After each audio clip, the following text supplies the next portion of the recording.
Armed Forces Chief Jose Faustino Jr. has been designated Defense Officer in Charge and Senior Undersecretary.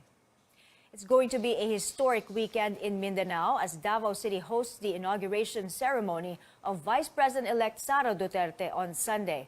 Let's check on the situation there. David Santos joins us from Davao City. What can you tell us, David?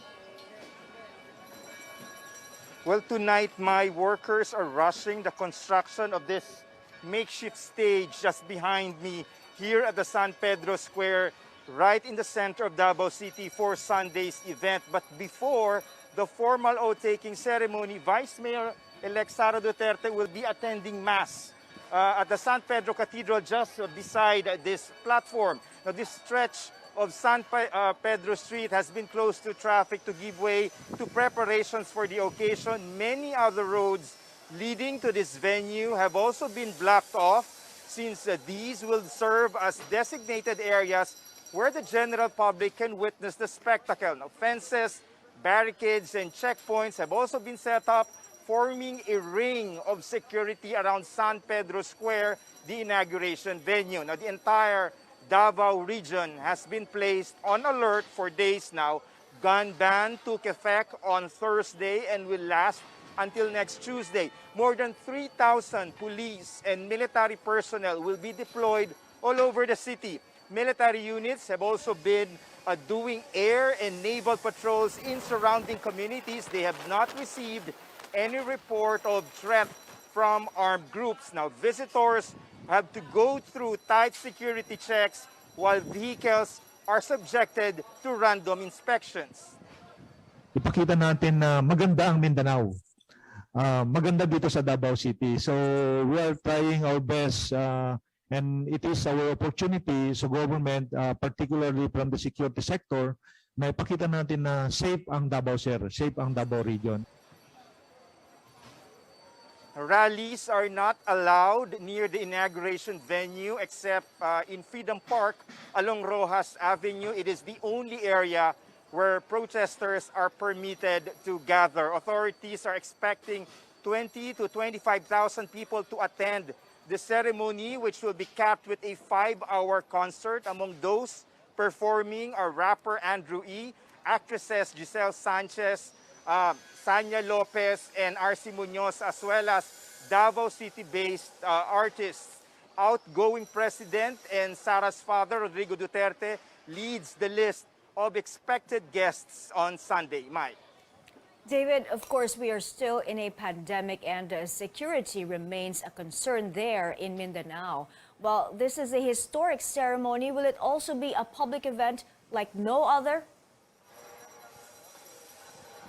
Well, that's right, Mino. This is the first time Mindanao, particularly Davao City, is hosting the inauguration of an incoming vice president. In fact, this is the only second time in recent years that a presidential or vice presidential inauguration will be held outside Luzon or Metro Manila. The last time was during Gloria Macapagal Arroyo's 2004 presidential inauguration in Cebu. Now, as per the mandate, those attending Sunday's inauguration here in Davao City will be required to wear face masks. The city government is also asking those who are not feeling well to skip the event, while parents are being discouraged to bring small children, both for security and safety reasons. So this is an outdoor event, Mino. Organizers are preparing to hand out disposable raincoats, since umbrellas and jackets, along with backpacks and non-transparent water containers, will not be allowed here as part of Davao City's standard security measures. Back to you, Mike. Thanks for keeping us posted. David Santos there reporting live from Davao City. All eyes are on Vice President-elect Sara Duterte when she takes her oath on Sunday. Preparations are underway for the expected crowd that will culminate in a Thanksgiving concert. While the incoming vice president has tapped a local designer to dress her up for the big event. AC Nichols tells us more. Davao-based designer Silverio Anglacer has been making dresses for Sara Duterte for years. So it came as no surprise when the vice president-elect again tapped him for a milestone in her political career. For this inauguration, She just informed me na she likes green for a gown, a Filipino. So medyo na-ready na rin ako. Then ay talagang sinabi ko, yes, we'll go green. This Sunday, Duterte will be sworn in as Vice President by Justice Ramon Paul Hernando, her former professor and close friend. Based on the designer's sketches, Inday Sara, as she is fondly called, will wear a Filipiniana gown that features simple detailing. The material is silk chiffon, light and flowy. I know what really works for her. I cannot do something like over the top. So just a little bit of something, it's fine with her. And she, parang sa tingin ko naman, yun na yung feel niya talaga na i-carry. The event brings more visitors to the city, with a number of hotels operating at near to full capacity. Davao City was among the most restrictive in terms of reopening amid the health crisis, lifting testing and quarantine requirements for tourists just early this year. Since the inaugural is held here, it's also like si VP Inday is not introducing but parang much declaring to the country that Davao City is really open right now after the pandemic. This family came all the way from Laguna. Father Jerry De Vera is celebrating his birthday on Sunday, and he plans to spend the afternoon witnessing Sara's oath-taking. He says he voted for the unit team. Isang kasaysayan na rin para sa akin kasi nga unang-una makikita ko siya, napunta rin po kami ng rally, pero for the first time yung nanalo siya at mapapanood ko pa actual inauguration. The inaugural rites will end before 6 in the evening, but celebrations are expected to go on for hours. Crowds are likely to stay for the rest of Sunday night for a Thanksgiving concert. Most of the performers are artists who supported Duterte's VP bid, including Giselle Sanchez, Andrew E., and R.C. Munoz. AC Nichols, CNN Philippines, Davao City. CNN Philippines will bring you live the vice presidential inauguration on Sunday. But before that, we'll have the documentary Inday Sara, the Vice President, and an oath-taking special with our senior anchor, Rico Hizon. The special programming begins at 3 p.m. on June 19th.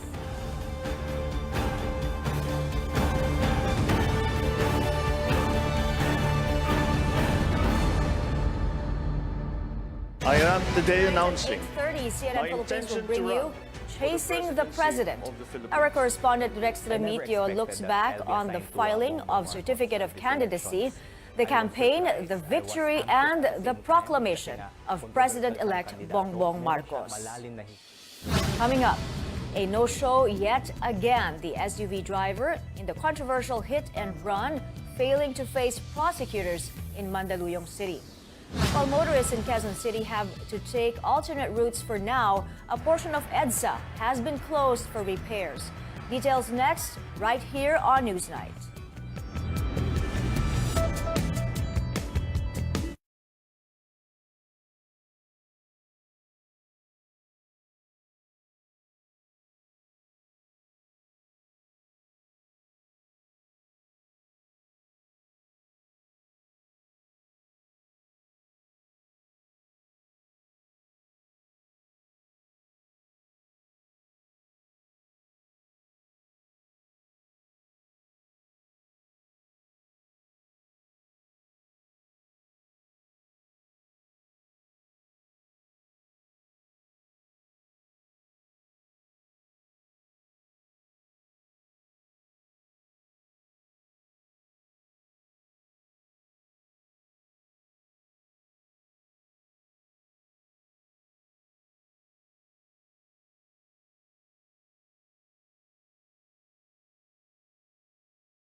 This is CNN Philippines.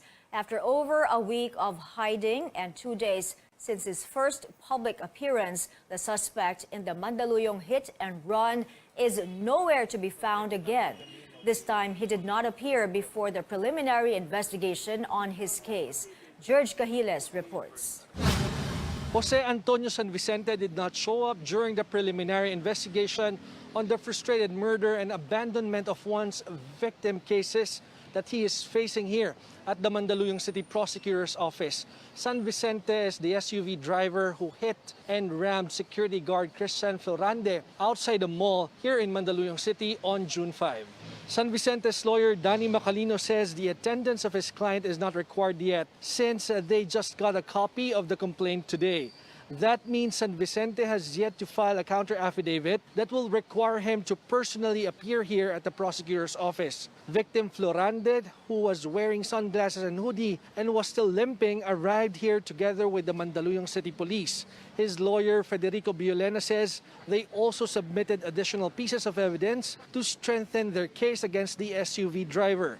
Biolena says as far as he knows, the camp of San Vicente has yet to personally reach out to his client, and it is up for Florande and his family if they want to enter into negotiations with the suspect to drop the complaints. They cannot submit the counter affidavit now without the complaint affidavit. So hindi naman necessary na dapat pumunta yung kliyente nyo? 23. Medyo disappointed ako pero may hustisya naman tayo may proseso tayo. Susundin natin ang proseso, okay? Hindi ako makakapagsalita tungkol sa mga negotiation.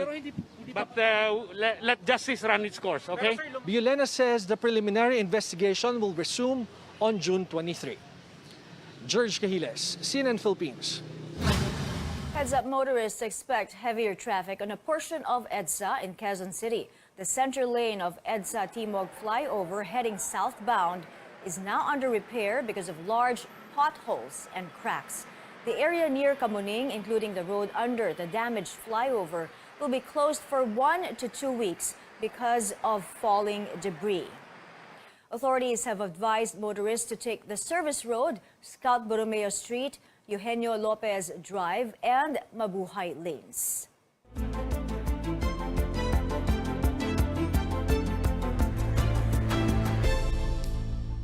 The Duterte administration has yet to reach its target COVID-19 vaccination with less than 2 weeks before its term ends. Our Paige Javier gives us a look at last-minute efforts to get Filipinos vaccinated amid the uptick in cases. Senior citizen Louie Bernardo gets her second booster shot in a Quezon City mall.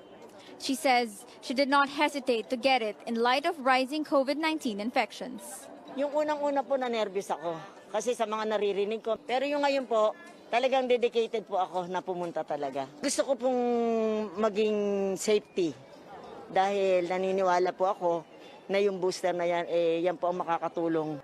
Bernardo says her fellow senior citizens and those eligible should get vaccinated for protection. Mara Morales, on the other hand, initially had doubts of getting her son inoculated because of his asthma. Nung una, ayoko muna ipavaccine anak ko. Ngayon naman so far marami nang nagpapavaccine na medyo okay naman. Bernardo and the son of Morales heed the appeal of government to get the shot. Official data show nearly 70 million Filipinos have received the primary dose series, 7 million short of the target.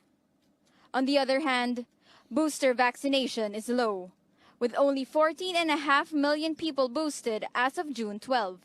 Many regions like the Bangsamoro, Central and Western Visayas, as well as Caraga, still lag behind. In a bid to ramp up inoculation, authorities launched the Back to Vax Champion program. Health Secretary Francisco Duque, Interior Secretary Eduardo Año, and COVID-19 Response Advisor Vince Dizon lead the event. Huwag po tayo mag-aantay ng surge o yung kung tataas man ang bilang ng kaso ng COVID, hikayatin ninyo silang lahat na magpabakuna na para matatag ang wall of immunity. Dizon says vaccination will help the country live with the virus and move towards the new normal. The DOH says vaccine supply will last for the rest of the year. The agency has administered 155 million out of the 244 million vials it received so far.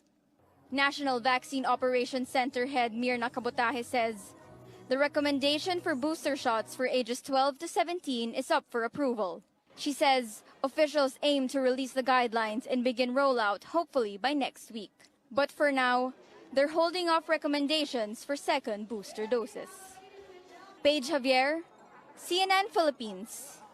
A number of lawmakers have been pushing for the creation of a virology institute. The proposal, however, is in limbo in Congress. Caroline Bongkin explains how the top research facility could help the country in the face of a pandemic. Vaccines at this health center in Muzon, Taytay, Rizal are all imported, like this measles vaccine made in India. The government spends over 7 billion pesos yearly to buy vaccines for the National Immunization Program. This is for 40 plus million Filipinos each year. Lahat yan imported. DOST Undersecretary Rowena Guevara says developing our own vaccines under the proposed Virology Institute of the Philippines would be less costly. Filed before Congress last year, a bill creating a Virology Institute, approved by the House of Representatives. But the proposal didn't pass the Senate Committee on Science and Technology. So it's quite disappointing, given that we are trying to provide a long-term solution to future pandemics in the country. This is supposed to be a top research facility for the study of viruses and viral diseases. The DOST is rolling programs for the Virology Institute like basic research for vaccine development and creating test kits for the African swine fever. Building the facility in New Clark Economic Zone will push through.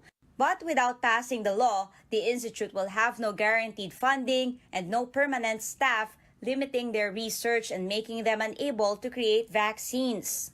We're going to put there a biosafety level 4 facility na pwede magkaroon ng live virus. Imagine mo, wala kang personnel na magpapatakbo nun. Albay Representative Joey Salceda and Senator Bongo are among those who pushed for the Virology Institute. They're refiling the bill in the next Congress. Go says our inability to produce vaccines is a big weakness in the healthcare system. Salceda says a Virology Institute will not only help the Philippines respond to viruses affecting humans, but also those on animals and plants, which cost billions in economic losses. Swine fever, ang damage sa atin, 135 billion in damage. The cost of not having the VIP is indeed economically costly at saka poses a threat to human security. The help that it can give to farmers, fisher folk, humans, so much, The investment that we're asking for is so little, but the rewards is so much. Caroline Bongkin, CNN Philippines. Some senators earlier raised concerns the proposed Virology Institute will have overlapping functions with the RITM, but health officials said it will broaden the agency's expertise. Labor advocates are calling on the incoming administration to address the maltreatment of overseas Filipino workers. 7 returning domestic helpers from Kuwait have reported cases of physical and verbal abuse, starvation, and unpaid wages. The samahan ng mga DH, the Labor Department and the Overseas Workers Welfare Administration have yet to comment.